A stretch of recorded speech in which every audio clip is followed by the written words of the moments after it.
বন্ধুরা, আশা করি তোমরা সবাই ভালো আছো। তোমার চ্যানেলে তোমাদের সবাইকে স্বাগতম। তো আজ তোমাদের সামনে যে বিষয় নিয়ে আলোচনা করবো সেটা হচ্ছে উচ্চ মাধ্যমিক 2025 ছাত্রছাত্রীদের জন্য একদম শেষ মুহূর্তের শেষ সাজেশন, ইতিহাসের একদম কমন প্রশ্ন। অর্থাৎ ইতিহাসে আমাদের স্বাভাবিকভাবে 5টা প্রশ্ন লিখতে হয়। তো বিভাগ ক থেকে আমাদের 2টো প্রশ্ন, বিভাগ খ থেকে আমাদের 2টো প্রশ্ন বাধ্যতামূলক, এবং যে কোনো জায়গা থেকে আরও একটা প্রশ্ন, মোট চারটে মোট 8টা প্রশ্ন আসে আমাদের পরীক্ষায়। তো স্বাভাবিকভাবে আজ তোমাদের সামনে ঘুরে ফিরে ওরকমই প্রশ্ন তোমাদের সামনে তুলে ধরবো, 8টা প্রশ্নই তুলে ধরবো, এবং তার ভেতর দিয়ে সমস্ত প্রশ্ন তোমরা কমন পাবে, একদম পরীক্ষার হলে গিয়ে মিলে যাবে প্রশ্নগুলো। তার আগে কিছু কথা অবশ্যই বলে নিতে হবে, যাতে করে শুধুমাত্র যে লিখলেই নম্বর হয় সেটা কিন্তু নয়। একটা কথা মাথায় রাখবে যে উপযুক্ত পয়েন্ট ভিত্তিক লেখা না লিখলে কিন্তু ইতিহাসে নম্বরটা পাওয়া যায় না। তবে এটাও ঠিক যে ইতিহাসে কিন্তু 8-এর মধ্যে 8 পাওয়া সম্ভব। সুন্দর করে পয়েন্ট ভিত্তিক লিখতে হবে, এই কাজটা কিন্তু তোমাকে করতে হবে। ঐতিহাসিকদের কোটেশন দু একটা তুলে দিতে হবে, মাঝে মাঝে দু একটা ইংলিশ কোটেশন দিতে হবে, এক্ষেত্রে কিন্তু নম্বরটা বাড়ে। সময়সীমা যেটা লিখবে সেটা অবশ্যই সঠিক লিখবে, ভুলভাল তথ্যে পরিপূর্ণ করবে না। সবসময় একটা নতুন যখন উত্তর লেখা শুরু করবে, একটা নতুন পেজে উত্তর লেখা শুরু করবে, তাহলে দেখবে যে আরও জিনিসটা সুন্দর হচ্ছে, এবং লেখার যে মাধুর্যটা সেই মাধুর্যটাও কিন্তু খুব সুন্দর থাকে। আরেকটা কথা তোমাদের অবশ্যই বলতে হবে, যেহেতু তোমরা কিন্তু এবছরের লাস্ট টিম, অর্থাৎ এই যে তোমাদের যে সিস্টেমে পরীক্ষা হচ্ছে সেই সিস্টেমের একদম লাস্ট ব্যাচ তোমরা, তো সেই জায়গা দাঁড়িয়ে কিন্তু তোমাদের একটা চ্যালেঞ্জের মুখে থাকতেই হচ্ছে, কারণ তোমরাই লাস্ট। এরপর যদি কোনো কারণবশত কোনো সাবজেক্টে যদি তোমরা ফেল হয়ে যাও, তাহলে মনে করতে হবে সেই পরীক্ষা কিন্তু তোমাকে একটা নতুন টিমের সঙ্গে দিতে হবে, এবং তাদের সঙ্গে তোমাদের সিলেবাসেরও পর্যন্ত মিল থাকবে না। একদম সম্পূর্ণ নতুন সিলেবাস কিন্তু আসতে চলেছে এর পরবর্তীতে। অতএব আমরা চাইবো যে এমন একটা বিষয়, যে বিষয়টা 100% কমন থাকুক। শুধু কমন নয়, আমার দেওয়া ইতিহাস, তারপরে তোমার পল সায়েন্স এবং কিছু কিছু জিওগ্রাফি, এই সমস্ত যে সাজেশনগুলো রয়েছে এখানে কিন্তু হুবহু দাগে দাগে মিল রয়েছে এর আগের যে সাজেশনগুলো শেয়ার করেছি। তো আজ তোমাদের সামনে আমি সেই বিষয়টাই তুলে ধরবো যে একদম বিভাগ কতে কি কি প্রশ্ন আসবে, একদম সিরিয়াল ওয়াইজ বিভাগ খতে কি কি প্রশ্ন আসবে। আমি যে প্রশ্নগুলো বলবো এর বাইরে প্রশ্ন পরীক্ষাতে আসবে না, একদম নিশ্চিত থাকতে পারো। আর মাত্র কয়েকটা প্রশ্ন আমি বলবো একদম মানে ধরে ধরে যে এই প্রশ্নটাই আসবে, তো সেই প্রশ্নটাই আসবে, এর থেকে আর কি বলতে পারি। কিন্তু তোমাদের যেটা কাজ সেটা হচ্ছে এই প্রশ্নগুলোকে পড়ে যাওয়া। শুধুমাত্র ভিডিওটা দেখে রেখে দিলাম সেটা তো হবে না, আর পরীক্ষার হলে লিখে আসা, মানে মনে করতে পারো যে তোমাদের সামনে প্রশ্নটা দিয়েই দিলাম, এবার শুধু উত্তরটা পরীক্ষার খাতায় গিয়ে লিখতে হবে, এই হলো তোমাদের কাজ। এইটুকু কাজ যদি না করতে পারো তাহলে আর কিছু করার থাকে না। আর এই লেখাটাকে লিখতে হবে সুন্দরভাবে, সাজিয়ে গুছিয়ে, নোটস ভিত্তিক করে। ডবল কালার ইউজ করতে পারো, পয়েন্টগুলো একটু অন্য কালিতে লিখলে, স্পষ্ট করে লিখলে, হাতে সময় অনেক বেশি। এমসিকিউ এর পাঠ করতে খুব বেশি একটা সময় লাগে না, এমসিকিউ এসসিকিউ এর পাঠ করতে ওখানে হায়েস্ট 1 ঘন্টা 10-15 মিনিট সময় লাগে, বাদ বাকি কিন্তু 2 ঘন্টার টাইম তুমি এই 8 মার্কের প্রশ্ন খুব সুন্দর রিল্যাক্সে আধা ঘন্টা ধরে ধরে তুমি এক একটা প্রশ্নের পেছনে দিতে পারো, এবং খুব ভালো মাপের স্ট্যান্ডার্ডভাবে লেখা যেতে পারে।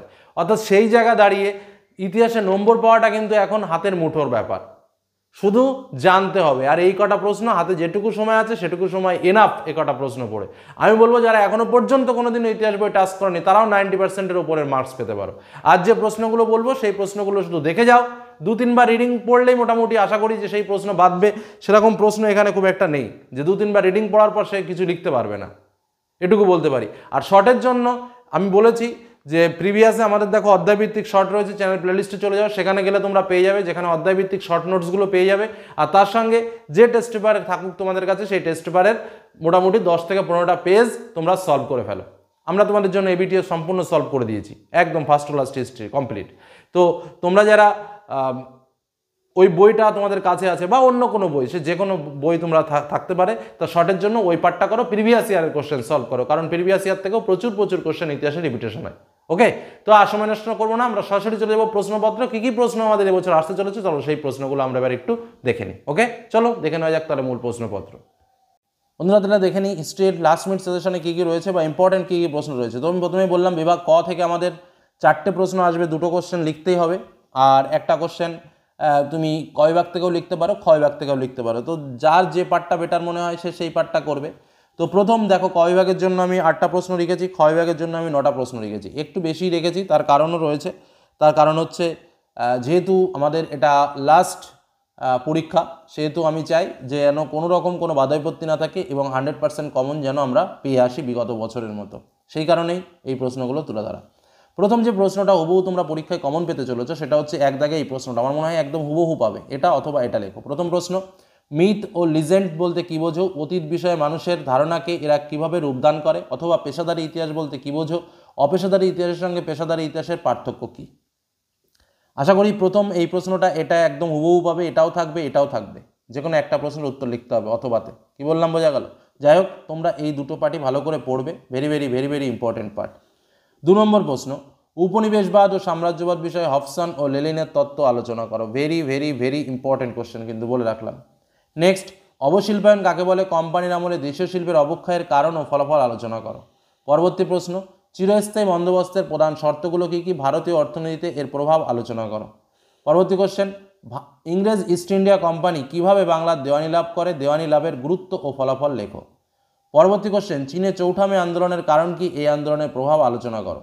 7 নম্বর কোশ্চেন, মুসলিম সমাজের অগ্রগতিতে স্যার সৈয়দ আহমদ খান ও আলিগড়ের আন্দোলনের ভূমিকা কী ছিল? এবং লাস্ট, সমাজ ও শিক্ষা সংস্কারে রাজা রামমোহন রায়ের অবদান আলোচনা করো। এইবার দেখো, এই যে 8টা প্রশ্ন রয়েছে আমি তার ভেতরেও বলে দিই। প্রথম এক দাগে তোমরা এটা কমন পেয়ে গেলে, সেটা গেল। দ্বিতীয় দাগে দেখো উপনিবেশবাদের হবসন ও লেনিনের তত্ত্বের অবশিল্পায়ন, এই দুটোও আসতে পারে বা দুটোর মধ্যে একটাও মোস্ট ইম্পর্টেন্ট। আর একটা তোমাদের যেটা প্রশ্ন বলবো, মানে এর মধ্যেও একটু ইম্পর্টেন্ট কোশ্চেন আমি তোমাদের বলে দিই, সেটা হচ্ছে চীনের চৌঠা মে আন্দোলন। Very very important question. আমি এই 3টে কোশ্চেন বলছি, এই 1 দাগ, 2 দাগ, 3 দাগ আর তোমার 6 দাগ, এই কটা কোশ্চেন যেন বাদ না যায়। এই 8টা প্রশ্নের ভেতরে আমি 4টে কোশ্চেন বললাম, আবারও বলছি, 1 দাগ, 2 দাগ, 3 দাগ আর তোমার 6 দাগ, এই 4টে কোশ্চেন যেন বাদ না যায়। কারণ তোমাকে দুটো লিখতে হবে, এই 4টে পড়লেই তুমি দুটো ইজিলি পাবে, এমনকি 4টের মধ্যে 4টেও পেতে পারো। আমি তো আশা করবো 4টের মধ্যে 4টেই পাবে। তো চলো পরবর্তীতে বিভাগ খতে চলে আসি। বিভাগ খতে, আচ্ছা যাক, প্রশ্নগুলো আগে বলে নিই।